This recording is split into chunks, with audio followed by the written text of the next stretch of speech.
Sir, good evening. Now you can start the program, sir. One second.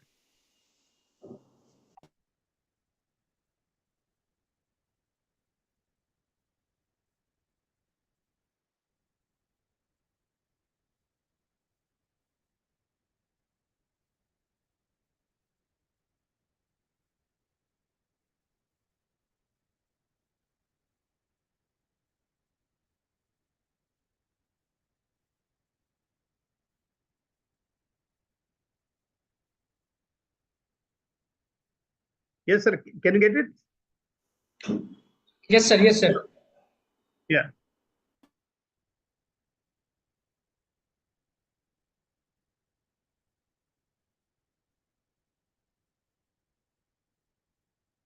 Yeah, I'm there, sir. Pardon, sir? I'm there now. No, sir, You you can are get my starting. voice. Can you get me, sir? Yes, sir, you can start, sir. You can get my voice there? Yes, sir. You are audible, sir. Okay, okay. Yeah, good evening, everybody. I'm Professor Dr. Sanjay Patne from Chhatrapati Sambhajinagar, that was formerly Aurangabad, Maharashtra. And today I was asked to talk on chest pain, approach to chest pain in ICU or in emergency department. Friends, this is a very common, means one of the most common cases that we encounter in emergency department is chest pain. The patient usually comes to us. He seems to be apparently very disturbed. He has tachycardia at times, has sweating. If he has the classical symptoms of angina, that is retrosternal chest pain, sweating, tachycardia, it's very easy for a medical graduate to diagnose that this could be an acute coronary syndrome or ACS, what we call it as. But chest pain, it originates from either the somatic fibers or the visceral fibers. So it can be very tricky for us to diagnose. Somatic fiber chest pain means pain arising from the chest wall is very easy. It's usually a very easily describable. It's precisely located and sharp pain. Whereas the visceral pain that comes from the heart and other internal organs is difficult to describe. It's imprecisely located and often referred to adjacent somatic nerves. So you can get radiation of pain in different areas. That may confuse you. But anyway, if the patient has classical retrosternal chest pain with all the adrenergic signs like sweating, tachycardia, some may also have reflex vomitings, and ECG changes coupled with biomarkers, we are very sure that this could be coronary artery disease or it could be ACS. So irrespective of whether the chest pain is of cardiac origin, serious pathology or non-serious pathology, what I would do in an ICU or in an emergency department is I would access his vitals first. A patient with chest pain, I will see his vitals first. So abnormal vitals or ECG changes or past history of coronary artery disease, or somebody has multiple risks, say for example, he has diabetes, hypertension, obese, morbidly obese, or somebody has de novo chest pain, means he was all right and suddenly gets chest pain. That time, or he has dyspnea, shortness of breath, even sitting, unprovoked shortness of breath, not related to exertion. Now, these cases, I would, even if the symptoms do not appear to be very serious, I will treat this as a organic or very serious illness. I will then start the treatment as usual, or whatever may be the cause. We have to go by the routine dictum, that is the ABC or BAC, what they call it as, that is breathing, circulation, airway, breathing, circulation. So you take care of all this, the routine drill, get secure airway, secure a circulation line, get serial ECGs done. If you have lab, standby markers and all these vitals, you have to check and recheck. Then you approach the history. Now, from the history, again, that will give you a very good clue about this chest pain. If it's a sharp pain, if it is localized, if he is able to localize, it's probably somewhere from the chest wall. If it's pleuritic pain, if it's a catching pain, with inspiration, the pain rises, it's probably of lung origin or it could be pericarditis. Usually, the pain of visceral origin or visceral fibers or myocardial infarction it may be, it is distributed. So retrosternal usually on the left side, more on the slightly on the left side, but it can be also be radiate to different parts of the body. That's why it may create confusing symptoms. In such cases, ECG, markers, and vitals, these are to be assessed. Then we have to rule out ACS in any all cases of chest pain. Coronary disease, coronary artery symptoms have to be ruled out before proceeding further. So this can be ruled out first from the nature of the pain, and is the ECGs and other symptoms like vomitings, sweating. Physical signs, of course, can help you. If you are a good clinician, you will be able to diagnose respiratory versus cardiac causes of chest pain easily on physical examination. Problem arises when the ECG is normal and the patient has chest pain and the markers are also normal. Now, in such cases, you have to retain them for 6 to 12 hours, irrespective of whether the patient is stable or vitals are stable or not. You have to rule out ACS. You just can't take chances with patients of AMI, fast AMI rather, high unstable angina or left main stenosis. Cardiomyopathies or arrhythmias, these are really very tricky. These cases need to be immediately sent to ICU. You cannot detain such patients, or even some toxicological emergencies. Patients on this drugs, cocaine, amphetamine drugs, these need to be treated immediately instead of detaining them for 60 hours. Our main concern, friends, is serious conditions. All the benign causes of chest pain you can easily make out. Like the patient may have this reflex esophagitis, patient may have pleuritis, patient may have costochondritis or zippodynia, or even that pain at the apex. Usually you get pain at the apex. So this type of pains are non-cardiac in origin, and they usually don't warrant a very energetic this thing. They only need pain management. But patients with ACS need special management, and hence our goal should be able to differentiate patients that require immediate attention and patients who are of non-cardiac origin. Certain non-cardiac pains also, chest pains also are important for us. For example, pain of pulmonary embolism, pneumothorax, cardiac tamponade, dissection of aorta, esophageal rupture, what they call it as Beer-Have syndrome, or even severe pneumonia. These pains also are important for us. Excuse me, sir. ACS followed by Excuse me, all sir. these things. Excuse me, sir. To, Sir, your slide is yeah, not visual, sir. Your slide is not visual. a slide I have not kept, sir. Slide is in my. Okay, okay, I okay, have sir. not slide. This is extempore I am talking, sir. Okay, sir. Continue, sir. Would do, no, sir. Oh, So sir, go ahead.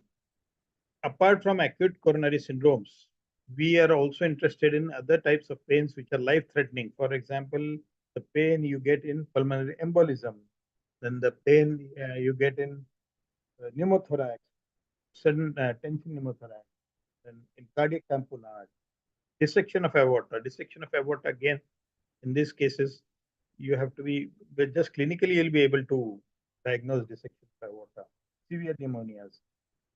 So you have to rule out all these serious conditions your patient has abnormal vitals.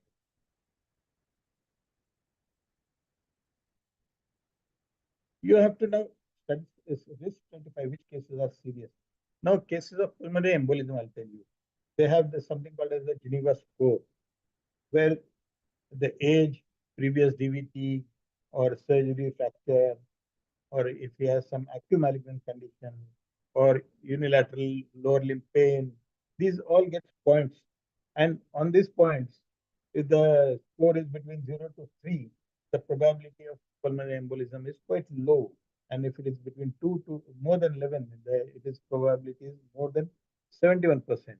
So likewise, you can use this Geneva score, and a positive Geneva score or a negative, rather, if a patient has less probability on Geneva score, and if he has normal hemodynamics, since hemodynamics are not grossly altered, D-dimer is also normal, that virtually rules out pulmonary embolism. But HRCT test would clinch the diagnosis, and such patients you immediately have to thrombolize, send him to the ICU, and you have to treat these patients energetically. Hemodynamic stability and thrombolysis. These are two important features for this. Aortic dissection. Again, unilateral pulse deficient in carotids or femoral, radial with chest pain in a patient uh, who has very severe pain. It can be ripping or be a tearing pain, what they call it as. So very severe pain and unilateral pulse deficient in carotids, radial, femoral with chest pain. And they also, some may also have occasional neurological deficits like strokes and all. And the D dimer is positive. The diagnosis is fairly simple. This is aortic dissection. He needs treatment. Uh, can lower the pressures and manage this case. Then we have this esophageal ruptures also. They can be patients with violent vomitings, sudden violent vomitings. These patients can have rupture of the lower end, the esophagus, and these patients can present with pneumomediastinum. You get something called as a Hammond's crunch because of this pneumomediastinum. And on a plain X-ray, will give you a history of violent vomitings, chest pain, severe chest pain, and X-ray chest, Hammond's crunch. This will clinch the diagnosis in favor of esophageal rupture. Now, pneumonia pains. Pneumonias, elderly patients, very sharp pain at times with much of parenchymal involvement, can present with chest pain, but most of the time this pain is pleuritic in along with the parenchyma. The pleura is also involved, and the inflamed pleura then gives rise to a catching pain, that is a pleuritic pain that's typical of pneumonia. Now, tall, slender males who has a history of smoking, history of COPD, respiratory illnesses, asthma, etc., and he comes to you with sudden chest pain, more likely that he has pneumothorax. Pneumothorax per se, tension pneumothorax is more dangerous than plain pneumothorax. What you need to do is immediate rescue needle. You can insert a needle underwater seal, and that will give some bridging gap time for ICD. So tension pneumothorax. Again, pericarditis. It can cause severe sharp pain in the substernal region. It may radiate to back, and it's worse on lung and on inspiration. Mitral valve prolapse can sometimes present with chest pain, but it's not a very common cause for severe chest pain. These patients, they present with pain, palpitations, and dyspnea and the The tricky problem arises in patients of cocaine addictions. These patients, they have severe chest pain. They do also have STT changes. And this can confuse with ACS. And now remember, in such cases, a history of cocaine and chest pain, hemodynamic minor instability, you have to give him CCBs. You have to avoid calcium. You have to avoid beta blockers.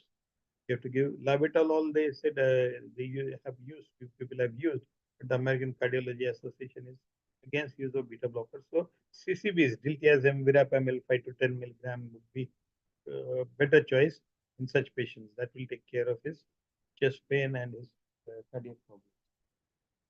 Now, the chest wall problems like costochondritis, your hypodynia, or for that matter, the precordial catch syndrome, what they call it as, or even pleuritis. These uh, problems are not really life-threatening, but nevertheless, they can confuse you with your diagnosis in an ICU. The patient at times may complain of very severe pain. But on examination, vitals are normal. You can get all these signs, and you can pinpoint that this is not. This is sharp localizing pain. It has to be from the this thing somatic nerves. GIT pains like pain of pancreatitis, peptic ulcer, reflux, biliary diseases. These usually are fairly easy because they are localized in the lower part of the chest, that is the epigastric region and lower down. The pancreatic pain again is a dull, boring pain that increases while lying down, slightly relieved if it bends forward, and it's a more severe form of pain. And it doesn't usually confuse with chest pain.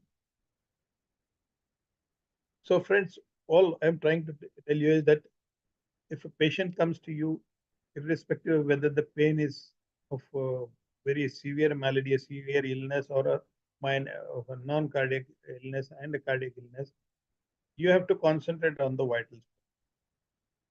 Vitals, hemodynamic stability, markers, ECG. If these are abnormal, irrespective of the nature of the pain, you have to detain the patient and treat him accordingly. Now, patients with proven ACS, it's very easy, fairly easy, go and along the standard lines. And if these patients have abnormal vitals, abnormal markers, ECG, go with the standard algorithm of ACS, thrombolize, treat, send and ICU treatment further. For pulmonary embolism, needle. Needle will give you time for ICD insertion later on. That will be life-saving in tension pneumothorax. And other cardiac conditions like tamponade usually requires cardiology opinion. You can put in our days, we used to put this needle and you get needle from the epigastric region. But nowadays we have cardiologists who come with the pigtail catheter and all those things. They can release the tamponade to some extent. Tamponade is again very easy to diagnose if you get this pulse deficit in carotids or femoral radial, along with severe chest pain, sudden onset, it has to be tamponade. So, and usually this patients, tamponade patients can be severely hemodynamically compromised. In aortic dissection also, you get this unilateral pulse deficit.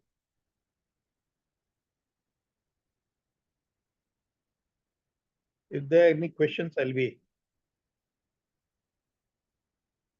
Hello? Hello? No, sir.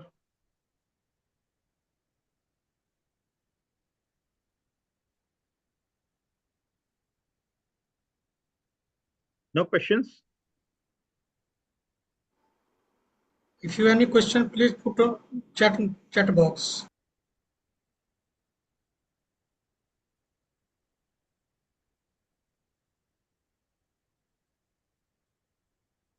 No, sir, there is no. Okay, okay. Thank you so much.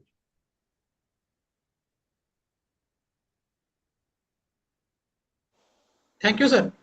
Yeah, thank you, sir. Thank you.